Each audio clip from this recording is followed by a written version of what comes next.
I'm getting suffocated by gifts. Ah!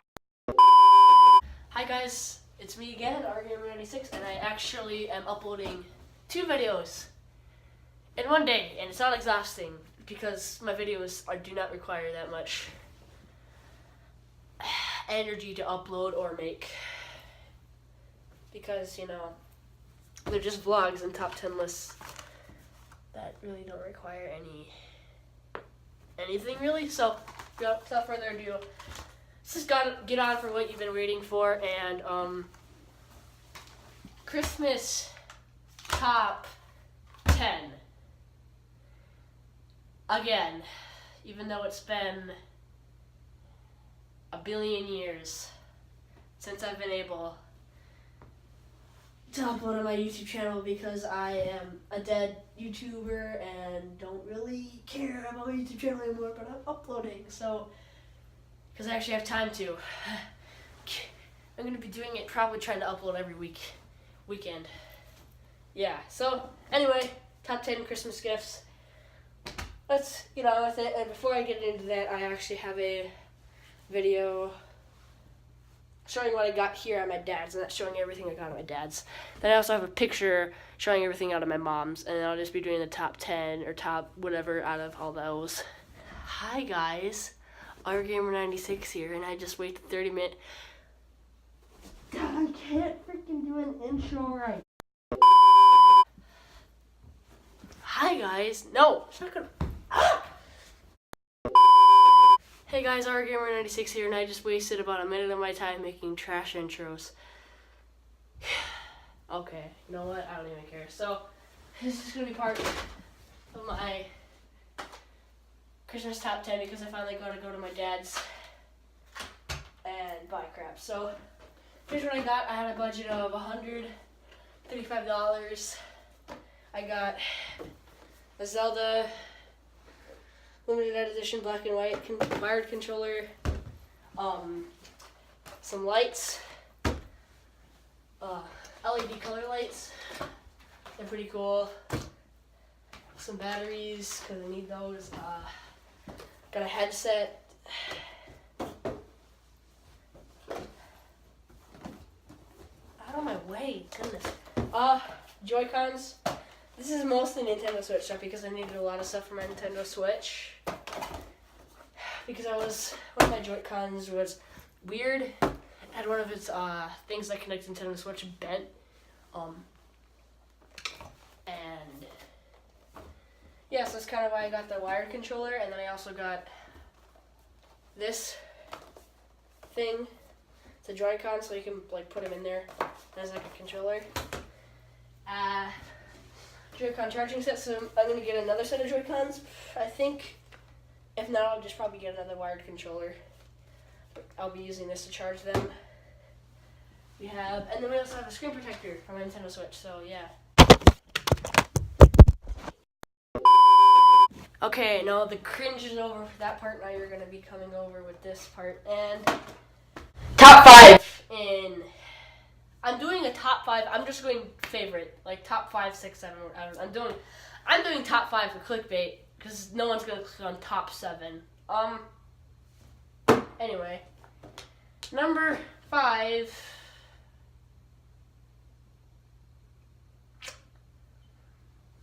Probably gonna have to be these lights, because I haven't even set them up yet, and I already have a plan. They're gonna go around the room.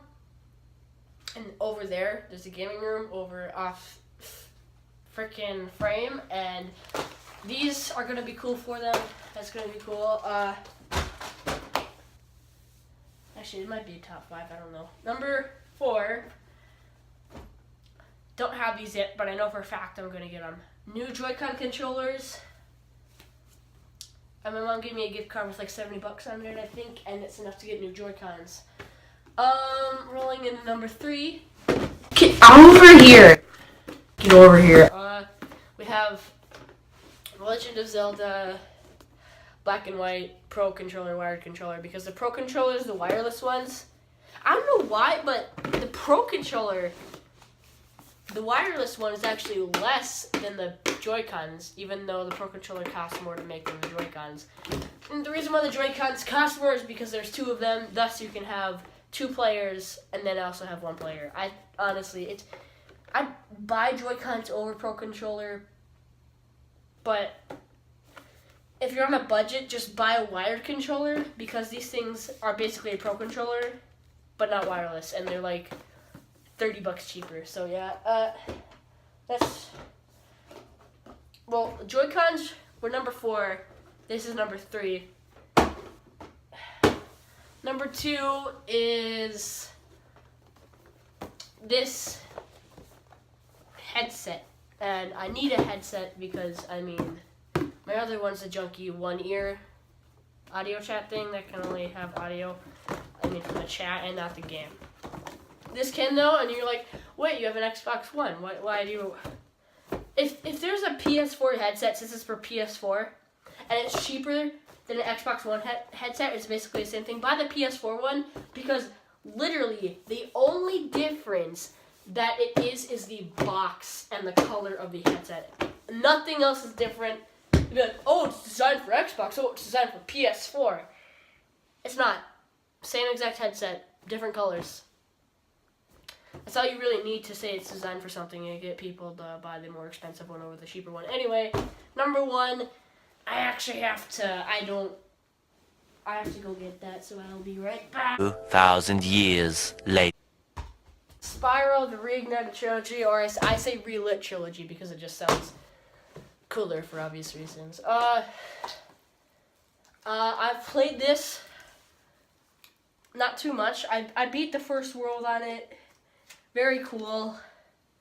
Fun fact, I'm actually wearing a Spyro shirt right now, but who really cares? People are saying, it's a girly shirt, it's purple. Yeah, don't give a crap. Anyway, back to this. The only one thing I have a problem with is the reviews, because if you check on, if you Google Spyro Reignited Trilogy review scores, the very first website's going to give it like an 82%. The people that voted for it is at 8.5, and the actual people that run the website, or whatever, IGN has people that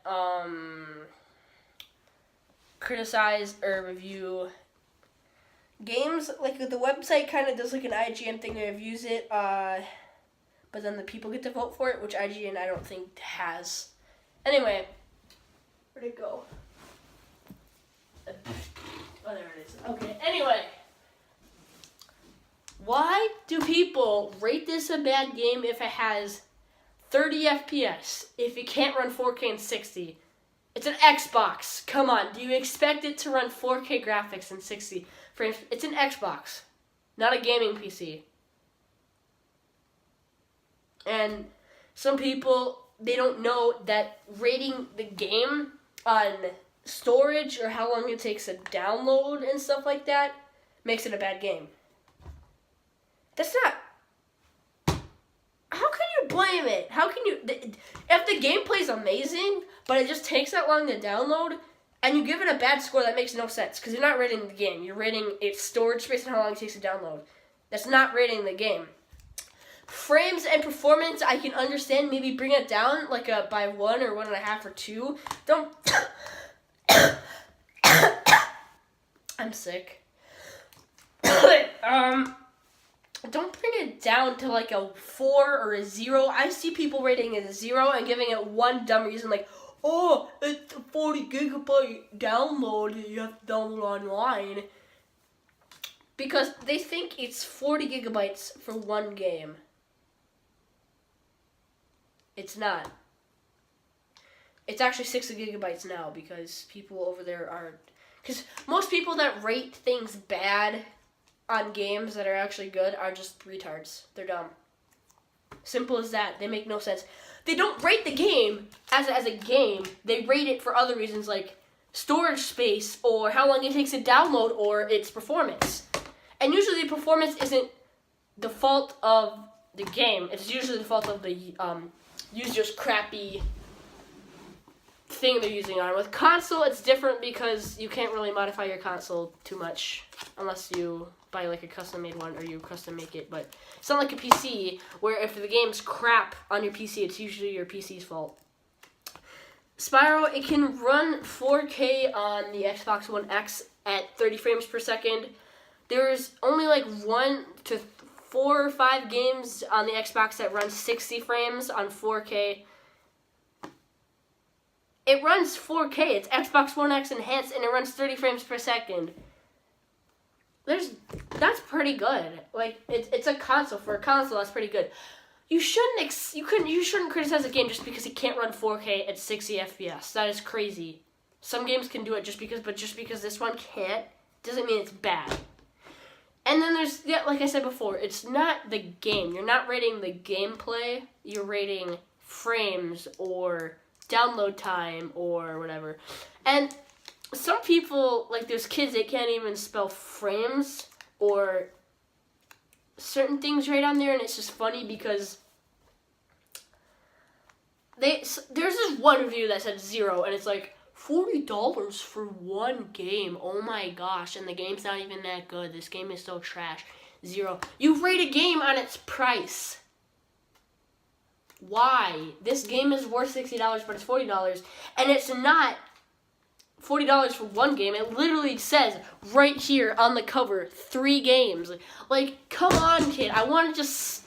There's people that rate it like that make no sense. I just want to take this. I want to shove it down their throat and then slap them because it makes no sense to rate a game.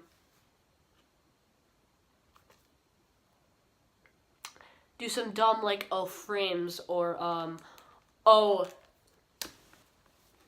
storage because, and people are like, oh my gosh, it's like a 64 gigabyte update for like one game. It's not. It's like 23 gigabyte update, 23 gigabyte download for one game. But then if you multiply that by 3, it's obviously whatever the crap it takes to download it. And then I don't really see too many people yapping on about GTA 5 or certain other games where like it's like the disc takes like 50 gigabytes and then the update's like 60 or 70. And they don't, I look on the reviews, there's barely any of those. On this, it's like abundant. It's so dumb.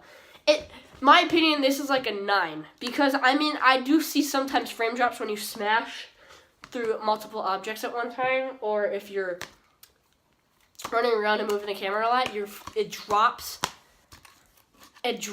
to like 29 or 25 for like a couple frames, and it goes back up to like 35 or 40 or whatever the crap it's supposed to be at. But yeah, great game. Love it so far. And about the pricing too, it's actually basically like $13 for each one game in here. And don't understand why that kid just couldn't take a calculator, go 40 divided by 3, enter, you get 13 point repeating 3s, but it's basically just $13. So I'm just salty about people rating this game badly because, number one, this game doesn't have too many people reviews because not too many people want to write a whole entire review about it. And then there's also reviews saying like there's some mixed reviews. Most of the mixed reviews are actually like they give good backup reasoning, but some of them are just some random kid just saying a bunch of stuff that is just, you could just easily counter argument because they just say stuff and they don't back it up with any facts or anything, and then you could just counter argument, back it up with facts, and they'll probably just keep on saying the same thing over and over. It's those kind of people. You know, those people you meet online that are just trash talking and they make like no sense. It's like those kids most of the time. Yeah, I give it like a 9. So yeah, it's pretty good. It's number 1 because I really wanted this ever since I saw it because the graphics look cool. I've heard good things about the old Spyro games, and I'm like, let me play it, please. And then they made this, and I'm like, cool. So I want it, and then I got it, and it's nice.